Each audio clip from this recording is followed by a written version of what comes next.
Энэ чуулганы үр дүнг та юу гэж хардаг вэ?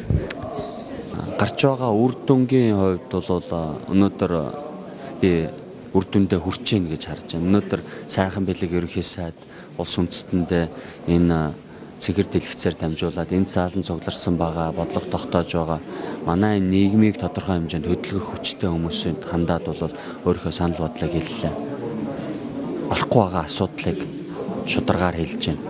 Энэ л форумын зорилго. Бид нар мэдээлэлтэй болно, бодлого шийдвэр гаргаж байгаа хүмүүс ч гэсэн доороосоо дэмжлэгтэйгээр шийдвэрээ хэрэгжүүлээд явах боломжтой болно. Мэдээж хэрэг Монголын нийгэмд учраад байгаа хамгийн том зовлон бол өнөөдөр цээжнийхээ пангаар урдаг нөхдүүдийг бид тийм хүмүүс байдсан байна гэдгийг бол нэг хүлээн зөвшөөрчлөө. Тэр биднийг хойш нь татсан байна гэдгээ бас яриад дээр дооргүй хүлээн зөвшөөрчлөө. Тэгвэл өнөөдөр тэднийг улс төрөөс яаж холдуулах уу гэдэг талаар баабурга үг хэлж байна. Тэрнтэй бол би 100% санал нэг байна. Энэ зааланд ч гэсэн зарим нэг нь сууж байгаа. Харамсалтай. Гэхдээ яаж та бидний амьдралаар, бидний ирээдүгээр, бидний хүүхдийн хувь заяагаар тоглож болдгийг бол бид нар харсан. Энийг тодтогч гаргаж ирээд харуулад дахин давтахгүй байх л чухал алдаг.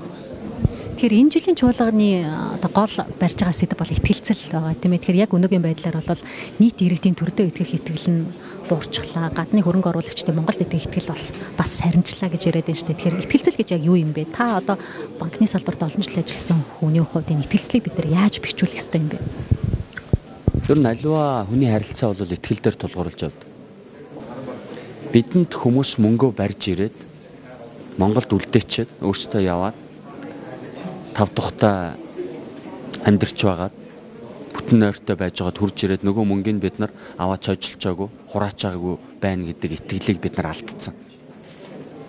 Гадны хөрөнгө оруулагчид яг тийм итгэлийг бид нар олж авахын тулд 20 жил тэмцчихээд баахан альчлууд хийж ерөнхий сайд ерөнхийлөгч нар нь явж баахан мөнгө зарчгаад хувийн болон хувьсгалын мөнгө.